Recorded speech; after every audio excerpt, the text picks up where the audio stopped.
Hello everyone, welcome to our YouTube channel Drishti science. तो आज हम इलेक्ट्रिसिटी चैप्टर का 4th पार्ट करेंगे। ठीक है, लास्ट तीन पार्ट जो है हम कर चुके हैं इसी चैप्टर के, और ये हमारा 4th पार्ट है। तो 4th पार्ट में जो है वो हम मैग्नेटिक इफेक्ट के बारे में पढ़ेंगे कि कोई भी वायर है उससे इलेक्ट्रिक करंट जा रहा है तो वो क्या करता है, मैग्नेटिक इफेक्ट भी प्रोड्यूस करता है। तो क्या होता है मैग्नेटिक इफेक्ट, देखो, an electric current flowing in a wire produce a magnetic field around it, then this wire behave like a magnet। क्या होता है कि एक हमारे पास वायर है, वायर में से करंट पास हो रहा है तो वो एक मैग्नेटिक फील्ड जो है वो जनरेट कर लेती है अपने चारों ओर, और वो जो वायर है वो एक मैग्नेट की तरह बिहेव करने लग जाती है। तो इस इफेक्ट को हम क्या बोलते हैं, मैग्नेटिक इफेक्ट बोलते हैं। ठीक है, आगे देखो क्या है, मैग्नेटिक इफेक्ट से रिलेटेड कुछ रूल्स हैं। Fleming right hand rule, Fleming left hand rule. तो फ्लेमिंग राइट हैंड रूल क्या होता है, जैसे कि हमारा राइट हैंड है, ठीक है, तो राइट हैंड से क्या बना रखा है, यहाँ पे राइट हैंड के अकॉर्डिंग हम क्या करते हैं, हमारे जैसे कि अंगूठा है और ये दोनों फिंगर्स हैं, हम क्या करते हैं, इन तीनों को एक दूसरे के परपेंडिकुलर अरेंज करते हैं एक दूसरे के ऊपर, और फिर ये तीनों जो हैं ये क्या करते हैं, अलग अलग डायरेक्शन को शो करते हैं। जैसे कि यहाँ पे दिखा रखा है कि जो अंगूठा है, थंब है, ये किसको रिप्रेजेंट कर रहा है, फोर्स को रिप्रेजेंट कर रहा है फ्लेमिंग राइट हैंड रूल के अंदर।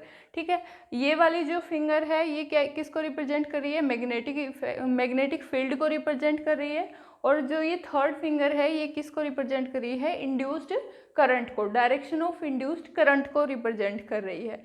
ठीक है, तो ये जो है हैंड के अकॉर्डिंग हम क्या कर सकते हैं, इसको, इन चीज़ों को डिटरमाइन कर सकते हैं। तीनों को एक दूसरे के परपेंडिकुलर हमें रखना है।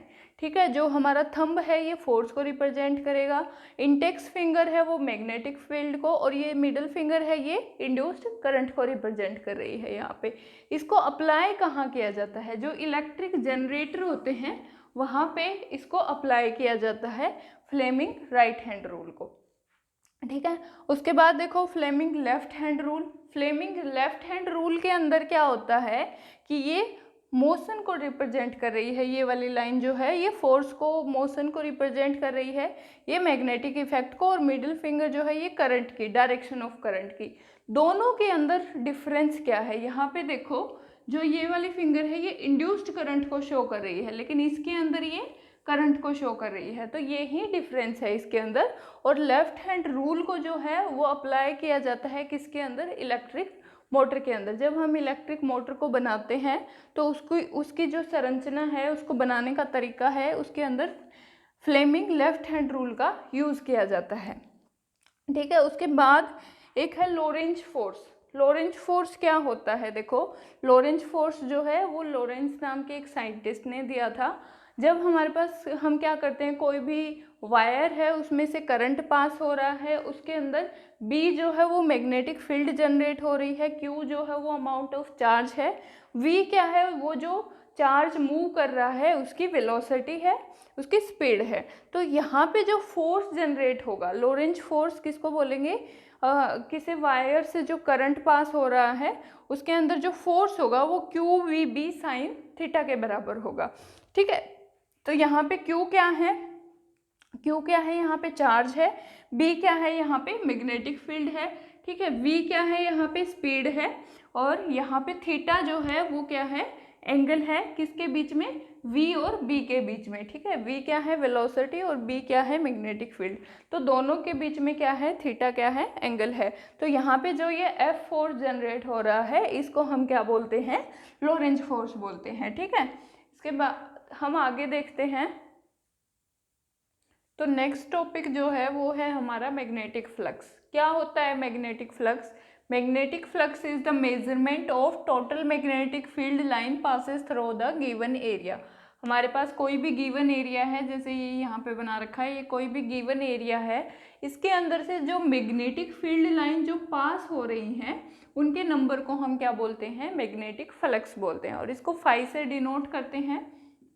ठीक है, फाई से इसको डिनोट किया जाता है, और इसका फॉर्मूला होता है फाई इज इक्वल टू, ये इंटीग्रेशन का साइन होता है B इंटू डी एस, मतलब जितने भी मैग्नेटिक फील्ड B1 B2 जैसे यहाँ पे होते हैं, और एरिया छोटे छोटे पार्ट्स में डिवाइड करके वो एरिया सबको कंबाइन कर दिया जाता है, इंटीग्रेट कर दिया जाता है, तो वो हमारे पास क्या आता है, मैग्नेटिक फ्लक्स आता है। ठीक है, इसकी जो मैग्नेटिक फ्लक्स की यूनिट होती है वो वेबर होती है। WB से इसको क्या किया जाता है, डिनोट किया जाता है।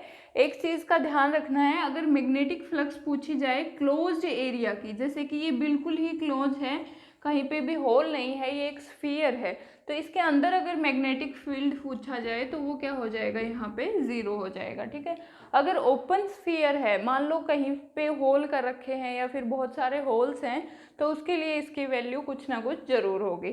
ठीक है, उसके आगे देखो क्या है, मैग्नेटिक फील्ड। मैग्नेटिक फील्ड हमने चैप्टर के स्टार्टिंग में पढ़ा था कि मैग्नेटिक फील्ड क्या होता है, जब इलेक्ट्रिसिटी पास होती है तो उसके बाहर एक फील्ड जनरेट होता है, इलेक्ट्रिक फील्ड, और मैग्नेटिक फील्ड भी जनरेट होता है। तो इसके अंदर B से इसको डिनोट करते हैं मैग्नेटिक फील्ड। इसके लिए फॉर्मूला होता है μ0I/2πr।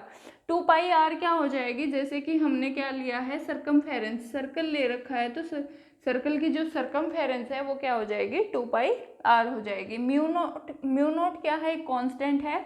म्यू नोट की वैल्यू है 4π × 10⁻⁻7 न्यूटन पर एम्पियर स्क्वायर, और I क्या हो जाएगा, यहाँ पे करंट हो जाएगा। तो B की ये वैल्यू है। इसकी यूनिट बहुत बार पूछी जाती है कि जो मैग्नेटिक फील्ड है उसकी यूनिट क्या होती है, तो इसकी यूनिट टेस्ला होती है। ठीक है, SI यूनिट इसकी टेस्ला होती है, लेकिन इसको कभी गॉस में मेज़र किया जाता है या फिर वेबर पर मीटर स्क्वायर में मेजर किया जाता है।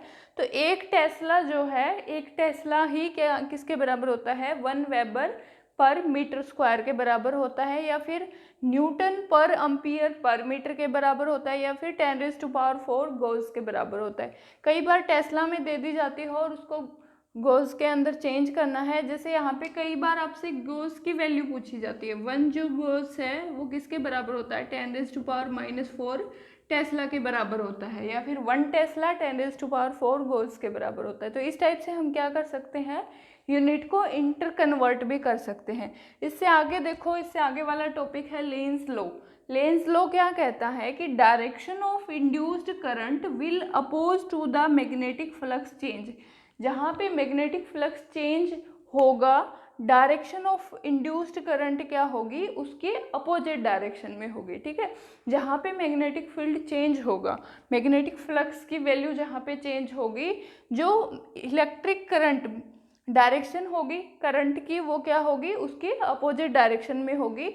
और कई बार ये पूछ लिया जाता है कि लेंस लॉ के अंदर कांस्टेंट क्या होता है, तो जो इलेक्ट्रिक फील्ड की जो वैल्यू होती है वो लेंस लॉ के अंदर क्या होती है, कांस्टेंट होती है। इस चीज़ का ध्यान रखना है। ठीक है, इससे आगे देखो, लास्ट टॉपिक है हमारा आज का, फैराडेज लॉ। फैराडेज लॉ क्या कहता है, फैराडे के द्वारा दिया गया था, the amount of mass deposit at an electrode is directly proportional to amount of charge pass. हमारे पास कोई भी इलेक्ट्रोड है और उसके अंदर से क्या होता है, हम इलेक्ट्रिसिटी को पास करते हैं, चार्ज को पास करते हैं, तो वो क्या हो जाता है, वो डिपॉजिट हो जाता है उस इलेक्ट्रोड के ऊपर। तो amount of mass deposit to the electrode, उस इलेक्ट्रोड के ऊपर कितना मास जो है वो डिपॉजिट हुआ, जो सॉल्यूशन हमने लिया था उसमें से कितना मास उसके ऊपर डिपॉजिट हुआ, वो क्या होता है, उसके अंदर से जो चार्ज पास किया जाता है उसके डायरेक्टली प्रोपोर्शनल होता है। ठीक है, तो यहाँ पे इसको E = ZIQ। E क्या है, यहाँ पे हमारा इलेक्ट्रिक फील्ड है। ठीक है, Z क्या है, यहाँ पे नंबर ऑफ इलेक्ट्रॉन है। ठीक है, I क्या है, करंट है, और Q क्या है, चार्ज है। तो इस टाइप से ये हमारा क्या है, फैराडेज लॉ है। तो ये चैप्टर हमारा यहाँ पे कंप्लीट होता है। ठीक है, वीडियो अगर आपको अच्छी लगी तो लाइक करें, शेयर करें और सब्सक्राइब करें चैनल को। Thank you for watching.